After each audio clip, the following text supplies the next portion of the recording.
What is up, paralegal bosses? In today's video, we are going to talk about deposition management. Now, when we're talking about deposition management, we are really talking about time and document management. We need to plan and strategize for success because, quite frankly, there is a lot to do when it comes to depositions. I mean, from scheduling it all the way to trial and presenting that person at trial. There are so many things to do when managing depositions, and we can really break that down into 3 parts. Scheduling and logistics, prepare and take the deposition, track and analyze that deposition. So in today's video, we're gonna break down those 3 parts of deposition management. If you're excited about today's video, be sure to smash that thumbs up, click subscribe, and don't forget about that bell notification to receive a notification about each time I post on here. Without further ado, let's dive into things today.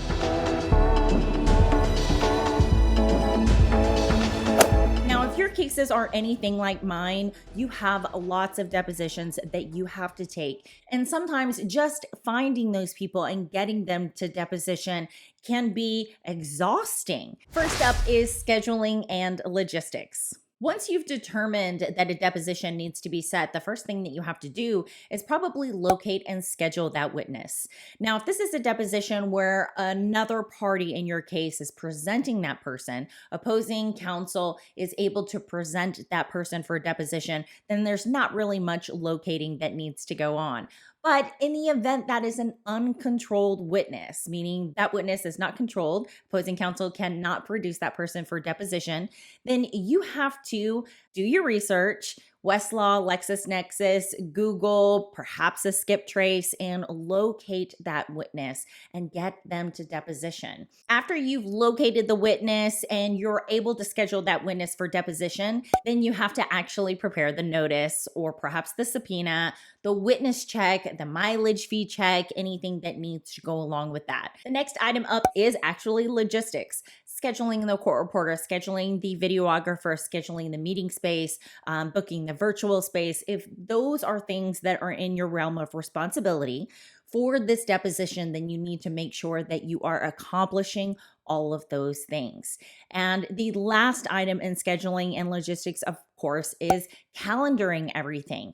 Now, you really want to set yourself up for success, and part of that is documenting. I said that in so many videos, and calendaring is actually part of that documenting as well. You need to calendar when the deposition is going to go. And as part of that calendar event, one of the things that I do is I also put a description in a description box using Outlook, the court reporter that I booked, the videographer that I booked, if I did book a videographer, and the meeting space that we're going to use, the location of that meeting space, or the meeting space link. Perhaps it's Ring Central or Zoom or Intuit Accelerate.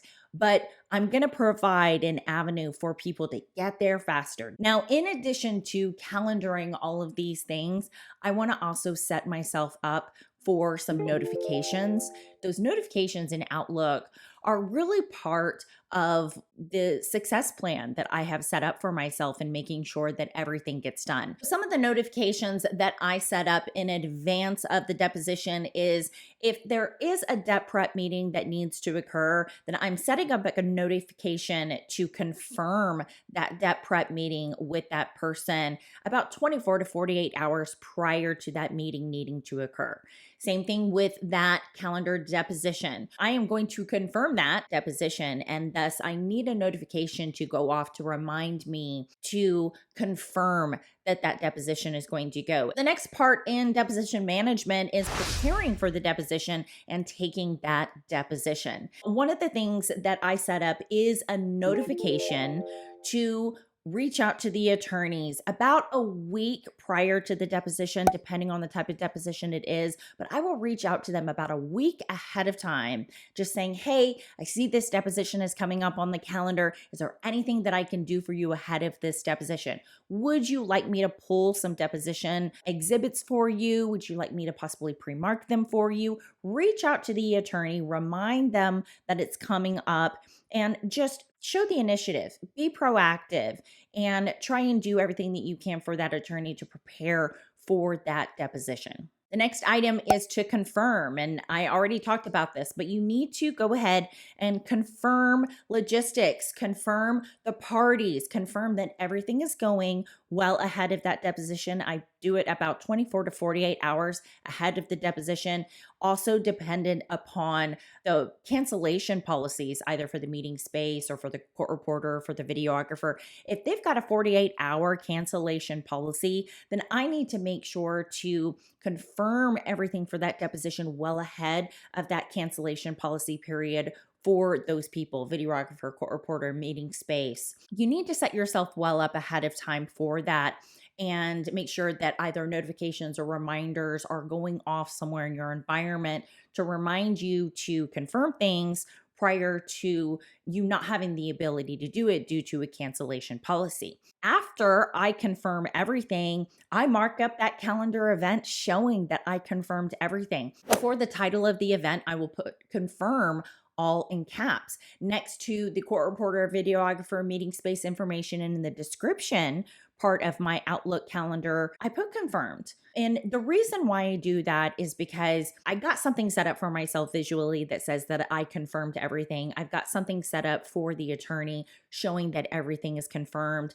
And so it really takes the worry out of things. The next item is indexing. And again, that is part of that document. I keep a deposition index. I'm going to track every step of that deposition. When we are scheduled to take this person deposition, who we're scheduled to take, how we're scheduled to take, what was the authority to get that person to deposition? Are they being represented? Do they have independent counsel? Are they being represented by opposing counsel? Did you have to subpoena that person, track that person down, and get them to deposition? And the reason why you want to document all of this now is for tracking purposes. I'm always telling people to do something every single day that your future self is going to thank you for. Your future self will thank you for indexing depositions and tracking all of that information. Let's talk deposition exhibits. Earlier, I said about a week ahead of time, you need to reach out to the attorney and find out if there are any deposition exhibits that you need to look for or pull for this deposition. The first step is actually locating and pulling those items for deposition. And what I want you to do is look at your written discovery, your document production that was exchanged in that written discovery. That's where your deposition exhibits should be coming from. They should be Bates labeled already as part of the written discovery process. And I want you to pull those documents. I don't want you to pull documents that are not Bates labeled. Now, if you didn't Bates label documents to begin with, then scratch that completely because it doesn't matter in your environment. Moving on, after you've pulled those deposition exhibits, you need to possibly mark those deposition exhibits. Look into that. Look into that for your procedures. Find out if your court reporter wants you to do that ahead of time or if the court reporter wants to take that over entirely. Once you've pulled them and marked them, you need to save them. I have a deposition folder as part of my structured folders in my document library, and depositions is one of those folders. Inside of that folder is a subfolder for that particular person's deposition. And I have another folder in there for exhibits. But I want to make sure that I save those materials someplace that is going to be very easy for the attorney to get to. After I have saved those documents, maybe I need to share those documents. There may be a need for you to send those exhibits to the court reporter ahead of time. There may be a need for you to send those exhibits to opposing counsel ahead of time. There may be a need for you to send those exhibits to the actual person being deposed ahead of time. Not sure what your procedures require, and you need to look into that. But is there this exchange that needs to happen before the deposition? And if so, you need to allocate the time to make sure that you are doing that well ahead of the deposition. When the deposition is confirmed, you want to make sure that you have an avenue of sharing those deposition exhibits should you need to. If they are big and voluminous, there's a possibility you can just attach those to an email. And if that's the case, then you need to have some sort of a cloud environment where you can upload them and the opposing parties or the other parties in the deposition can download those materials ahead of time. Now, there are deposition platforms that do all of this for you. I do not use those deposition platforms because I represent plaintiffs, and those deposition platforms tend to be extremely pricey because it is all about the bottom line with my plaintiffs and the people that I represent, and the money needs to go into their pockets and not vendors' pockets. I choose not to work with deposition vendors that have those online cloud environments, charge you for using them, charge you for repositories, charge you for managing them, charging you for securing them. And it's just a whole lot of charging that I don't take part in. So deposition day arrives, and rest assured you've done every single thing that you need to do to make sure that everything is set up for success. You have scheduled it, you've got it on the calendar, you've set up notifications for yourself, you've pulled those deposition exhibits, you've marked them, you've shared them, you've confirmed everything, and deposition day is here. The buck doesn't stop there. And you must remember that just because the deposition has occurred doesn't mean that it's time to eat, sleep, repeat, and do it again for another deposition, because this part isn't over yet. Now it is time for tracking and analyzing. You need to track that deposition and make sure that you are getting that deposition transcript back. I cannot tell you how many times I have talked to people where they've gone into the second deposition in their case and they're looking for the first deposition that they took, and they're like, where is it? And the legal assistant or paralegal is like, oh, we didn't order it, or we didn't get it. And so now they're scrambling at that moment to get it prior to the second deposition occurring. Don't be that person. Make sure that you are tracking that deposition and that it is getting to you in time for people to look at it and analyze it before more depositions occur in your case. So after the deposition is confirmed, one of the other things that I do is I set up a notification to make sure that I am getting that deposition back. I set up a notification 14 days, and I set up another notification within 28 days. I want you to set up a calendar notification to make sure that you're tracking that deposition and that you're getting it back. Once you do get that deposition back, then I want you to index it. I want you to add on to that deposition index and show that you got that deposition transcript. Did it come with exhibits? List those exhibits out as part of that deposition tracking. One of the other things that you might need to track is whether or not there is a signature that is required, and are you responsible for that signature? Is it your client's deposition and you need to have your client review that deposition, sign off on that deposition that maybe there are no corrections, but if so, then there's an errata sheet. So an errata sheet is used when there are corrections that need to be made for that deposition. And there's a limited period of time that you have to get that errata sheet back to the court reporter. Now, sometimes the court reporter will send it directly to the witness, and the witness is responsible for doing that and getting it back to the court reporter. And sometimes the court reporter will send it to the attorney who represented that witness, and that attorney is really responsible for tracking all that information and getting it back to the court reporter. So if you are the person who is supposed to be responsible for tracking all that information, then you need to have a mechanism for doing so. After you have gotten back that deposition transcript, is it your responsibility to analyze and summarize or perhaps abstract that deposition? And if so, you need to get on the ball doing that. And of course, you need to index the fact that you did so. When it comes to depositions, you need to look at them and look at that testimony, pull information from it. Perhaps you need a witness's location from it, or social security number, date of birth. You need to summarize the information that you got, and you're looking for also more. Did they mention somebody that needs to be deposed in this case? Did they mention documentation that should have been produced in this case and didn't?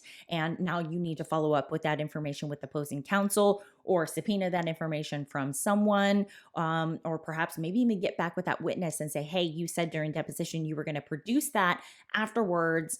I'm just making sure that you do that, or here's a link for you to upload that information. Part of being a paralegal boss is tracking all that information. looking at the nitty-gritty of the deposition testimony, summarizing that information and tracking it throughout the course of the case, making sure that things are staying on point, things are staying on theory. If there's, something that comes in deposition, you're like, oh my God, that's really detrimental to our case, then, that's stuff that you need to track to make sure that you are mitigating.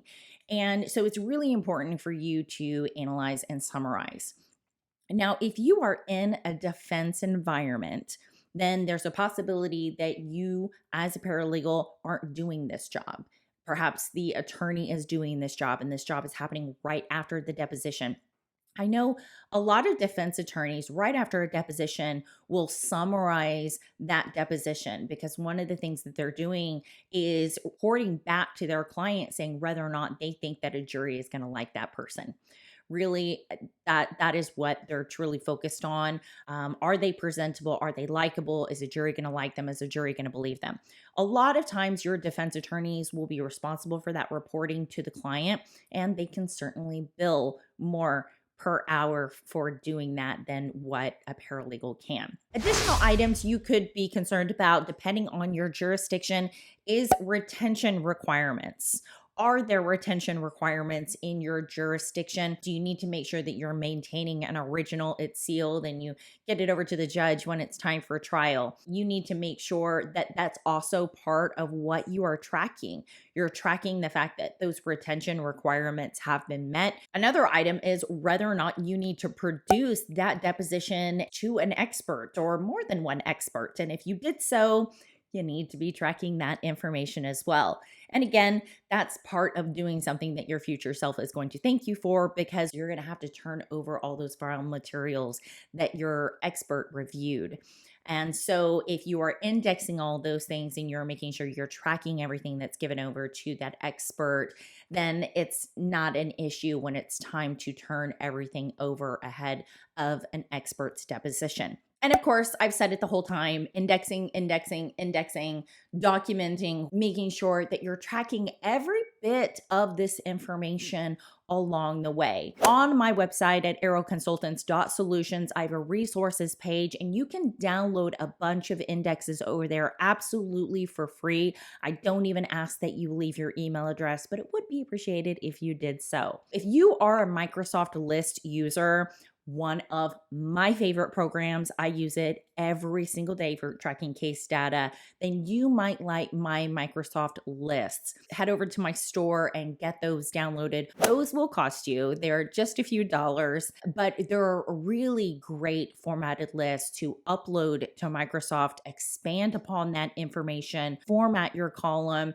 There's so much you can do with Microsoft lists. It's an absolutely amazing tool for tracking case data. Of course, all that I've described today is also available as part of my civil litigation course. We take a deep dive into every single phase of a civil litigation case. We take a deep dive into alternative dispute resolution. And so if you want to check out that e-course, in the description box below, there is a link for you. We are just trying to set ourselves up for success every single day.